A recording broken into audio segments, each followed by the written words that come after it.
Hello, and welcome to this week's Movie Math, where the new Scream opened very respectably, as you're about to find out. But it didn't exactly set Hollywood on fire, and I'm disappointed, and I'm going to explain why that is as well. But first off, if I were Paramount, I'd also be a scooch disappointed, but overall I'd feel warm and cuddly about this. I mean, as I tweeted Friday, they already were excitedly developing Scream 6, and this will not stop them from continuing to do so. I think they might be like, aw, but, they're still alive to scream another day. And Kirby fans, I'm impressed you spotted that ridiculously teeny tiny Easter egg that she's still alive. I didn't see it. I mean, it's incredible how you were able to see that. Was it a screen grab from a trailer? Because how would you have gotten that from a movie only playing in theaters? But nevertheless, she's still alive. And don't be surprised, especially with how much attention she got on social media with the ad campaign leading up to this release, that she shows up in season 6. Her agent should be all over that, being like, oh, her price just, well, not up so much that she doesn't want to be in the movie because she's not getting any other work. But anyway, after all, these Scream movies are super cheap. Scream 5 cost just $24 million to make, and for the single holiday weekend, it will top West Side Story's entire 6-week haul, and that movie cost $100 million to make. That's why Hollywood just loves horror films. Plus, horror movies can pull in viewers for a very long time, which is particularly valuable in today's streaming age. We're in the age of streaming and spoilers. And I mean, hello, Paramount Plus. Scream could be, very valuable there. And I bet even this current Scream, well, it depends how they decide to gatekeep it. Will it go to Paramount Plus and PVOD? It's interesting to see the different studios build up their streaming services. And the franchise is back on track quality-wise, too. Because while the original didn't get a cinema score, which is weird, because I believe cinema score was operational when it came out. But anyway, this is the franchise's first B+ since Scream 2 way back in 1997, and a huge comeback from the B- that Scream 4 got. I know some of you are huge Scream 4 fans, but cinema score is very, very reliable. That's why Hollywood continues to use it as a barometer. And approximately $36 million, that's the estimate for the 4-day holiday weekend. It's the final numbers aren't in yet, but it's going to have around 36. That would not only put Scream 5 in the top 10 openings ever for the Martin Luther King Jr. weekend, but it's the top horror opening for the weekend as well. So top 10 and top horror. And these are non-pandemic records, by the way. So, that's good. And speaking of the pandemic, this is a pretty solid box office number for that too, even with Omicron raging. Scream 5 opened about the same as Jungle Cruise and Space Jam 2, although those were both movies that were day and date on streaming with Disney Plus and HBO Max respectively. So maybe Paramount could have done a Paramount Plus simultaneous play here as well. But anyway, Scream 5's 3-day is very solid even for the pandemic. So you might be like, so why are you not super excited about this opening? Well, I'll tell you why. But Spider-Man No Way Home is still going strong. In fact, it was the focus of the opening sketch on Saturday Night Live with them saying, don't go see Spider-Man No Way Home. Stop seeing it, because that's how, it is funny. It did totally coincide with the Omicron surge. I'm sure Sony was like, what the heck is this sketch? But anyway, it was funny. It was well done. But anyway, Spider-Man No Way Home is way outpacing every other pandemic movie and even most movies in general. It's a huge juggernaut. So it's disheartening that it didn't put more moviegoers in an overall, let's keep this party going, movie-going mood, especially because there's nothing else out there. So why wouldn't people be like, I had so much fun seeing Spider-Man a ridiculous number of times. Why not just go check out the new Scream, right? 40 to 50 would have meant that the box office was truly back and people were excited about going to the movies instead of just willing to risk it for Spider-Man No Way Home. But with this number, and I do believe it's thanks to Omicron, by the way. I know a number of people who would have loved to have seen this movie in theaters, but they didn't go this weekend because of Omicron. And I'm curious, what was the situation for you and people that you know? Share those anecdotes down below. I think that studios with numbers like this will likely decide it's more advantageous to them to bolster their streaming ventures with so little return at the current box office. I think that's why Disney decided for yet another Pixar film to head on over to Disney Plus exclusively, because they can't just have Marvel fans and Star Wars fans subscribe to that service. All right, so and Encanto has really blown up there. And also, there's such a funny scandal about the fact that Disney didn't submit the two most popular songs for the movie.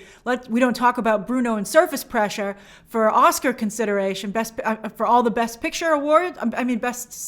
Best Original Song awards. When those are the favorites for everybody, it's like, why would you not push these? We'll see if maybe they switch it up for the Oscars, because it's ridiculous. Those are by far and away the two best songs in the film.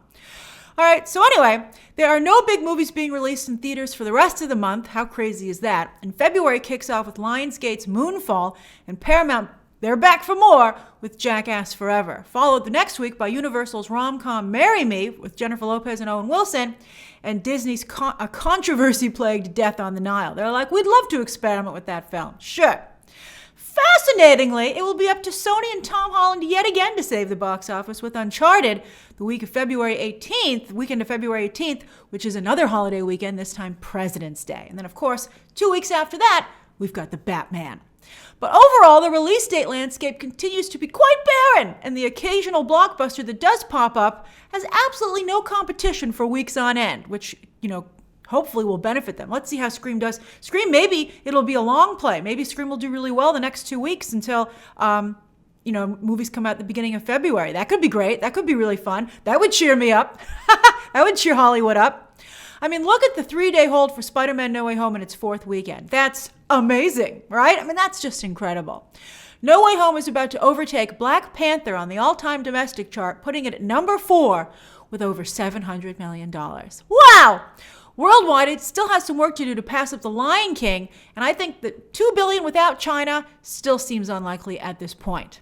This is the bar, by the way, for Doctor Strange 2, with Kevin Feige and Marvel surely wondering, their heads spinning, why on earth they handed over such a cash cow to Sony, where they only get 25% participation, right? And it's surpassing all their own films on the record charts. They're like, oopsie.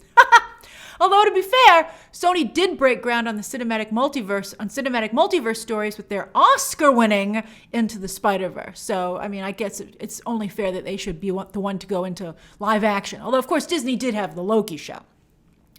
This is very interesting. I would hope I know a lot of you are going crazy over Spider-Man, and I appreciate it, but I am a X-Men, Wanda, Doctor Strange fan. Like, that's what I'm really excited about. So I think that's the level of hype that I'm excited for. So Doctor Strange 2, to me, I would hope that would blow Spider-Man No Way Home out of the water. And that's really impressive water. So, I mean, it's hard to get higher than number 4 all-time domestic. Wow. That's quite the bar. Sony's like, what? I mean, Disney's like, why did we do it? Amy Pascal's like, I love you, Kevin. All right, as for the rest of the top 10, Sing 2 continues to sing it loud and proud with an equally impressive hold for the 3-day. Look at that, and that's even on PVOD right now for purchase, putting it well over the century mark, overtaking the domestic haul for Free Guy and closing in on Ghostbusters Afterlife. It's a great movie, though. Sing 2 is so, so good. The Kingsman also holding nicely, although I know a number of you I know I have friends, my friend who I talked about in the review, for the movie that I said who loved the Kingsman movies, she ended up not caring for this new direction for the franchise. But I've seen other people enjoy it, and I think it could explode on streaming, or at least find its audience if given a strong release date on streaming. And I hope that Disney can make a similar deal as they did with Ron's Gone Wrong, where the movie debuts simultaneously on HBO Max and Disney+. I would love for people to discover The King's Man. Then Japan's Belle, which opened on a little over 1,000 screens, which is about half of a proper wide release. That still debuted at number 7. That's fantastic, which shows signs of the box office. Isn't this interesting? Going global, just like streaming has, thanks to Netflix. And on that note, South Korean zombie high school series, All of Us Are Dead, debuts January 28th, and one has to wonder if this is the next Squid Game. I think I'm going to try and review it because there ain't nothing happening really right now. So, and also that's another thing that will benefit that show, as it'll have no competition at the multiplex. On that note, let's head over to streaming and rejoice, Witcher Season 2 fans, as with 2 seasons, the debut week, remember Nielsen's a couple of weeks behind, The Witcher easily dominated the Nielsen Originals chart. Look at that, 4 times the runner-up Hawkeye's numbers. That's incredible. Why is Witcher season 2 why has it not made a big dent on social media? I suspect it's because on social media, everyone's been focused on Spider-Man No Way Home. Fans also are heavily divided on this new season. I know some of you really love it. I know some of you really hate it. I couldn't get through it. And I'm curious to see how season 3 and other Witcher franchise content fares. I think that's when we'll get a real look at how season 2 actually did. Because the numbers are strong, but the question is, coming out of it, how many people are going to come back? Netflix's Lost in Space and Amazon's Wheel of Time round out these amazingly strong series right now with Witcher and Hawkeye, because they all continue to be very strong even beyond their debut weeks. That's fantastic. I'm particularly happy for Lost in Space. Over on movies, Sandra Bullock continues to be the queen of Netflix with her latest, The Unforgivable, while Christmas movies, old and new, dominate the rest of the chart, and largely Netflix. As for the week of January, first week of January over on Netflix, remember they're just a little bit further behind with their own ranking service. They rank their own stuff. So we have to take it with a bit of a grain of salt. But anyway, Don't Look Up is number 1 for the 3rd week in a row. Love that movie. While Chloe Grace Moretz's Mother Android, this is fascinating. It debuted on this is the global chart for Netflix. It debuted at number 2, but it's only available on Netflix outside of the United States. Here it debuted the week of December 17th, which we just looked at over on Nielsen on Hulu, and Hulu couldn't get anybody to watch that. Isn't that interesting? Very, very interesting. I wonder how it would have done if it had hit Netflix in the United States. That's amazing. All right, so and it's just very telling about which channels can launch stuff, and also I think Hulu. I think with Netflix, people watch whatever Netflix has coming out that week. But with Hulu, Hulu has to work a little harder to be like, hey, come over here, we have something cool. Pam and Tommy, I hope, is huge. All right, so anyway. Unforgivable is also on the movie list over here, and it's 5th week in the global top 10. So we saw when it debuted over on Nielsen, and now we're looking at it a few weeks later, still doing very well. And Red Notice is its 9th week in the global top 10. That's fantastic.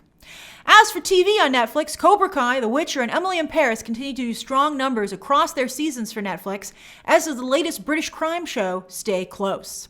Then on iTunes, it's once again full of recent multiplex fare. Eternals at number 4. Again, very respectable. And with his Golden Globe win, it seems to have finally gotten people interested in the excellent King Richard. Please discover that movie. It's so good! Clifford is on sale, so it's popped back into the top 10, while Spencer is editor's choice this week and has gotten a rise out of that as well. And that's very good for the movie, considering Kristen Stewart was snubbed by the SAG Awards. As for this coming week, again, as I said, there are no big movies hitting theaters, but hallelujah, Ozark Season 4, Part 1 has come to wet your parched eyes. Because it's very, very bleak right now. But on Friday, 7 glorious hour-long episodes drop on Netflix. The review embargo lifts this Tuesday. Netflix also has a new rom-com on Thursday starring Mina Massoud. Hooray! And also on Friday, UK historical flick Munich: The Edge of War will debut, which sports an impressive 96% on Rotten Tomatoes. And that's not only Jeremy Irons there on the poster, but the lead is George McKay from 1917. I'll check that out. Also on streaming elsewhere, How I Met Your Father, speaking of Hulu, starts on Hulu this Tuesday. Let's see if that becomes something that people really go over and watch. While Amazon has As We See It, and for instance, The Great. I don't really see The Great anywhere on these lists, but that's a Hulu show, and that just got renewed for a 3rd season, so Hulu is happy with its numbers. And then Amazon has As We See It, also coming out on Friday, a dramedy about 3 adult roommates, all on various degrees on the autism spectrum, and the stars of the show all identify as autistic in real life. So that's this week's Movie Math. How do you feel about Scream 5's opening weekend? Are you like, oh, that's cool, or are you like super excited about it? And I'm I'm curious about your position on it. And also, how do you feel about the box office right now for any movie that isn't Spider-Man No Way Home? And when do you think people will? I think people are going to watch Spider-Man No Way Home probably until Uncharted comes out. Or maybe even all the way up until the Batman. I told you, I heard that's why they moved Morbius to squeeze every bit of cash out of No Way Home, and it's working. All right, plus, of course, as always, what have you been watching and what do you plan to watch this coming week? Share those thoughts down below and subscribe today. And of course, also, as always, you can check out some more videos right now.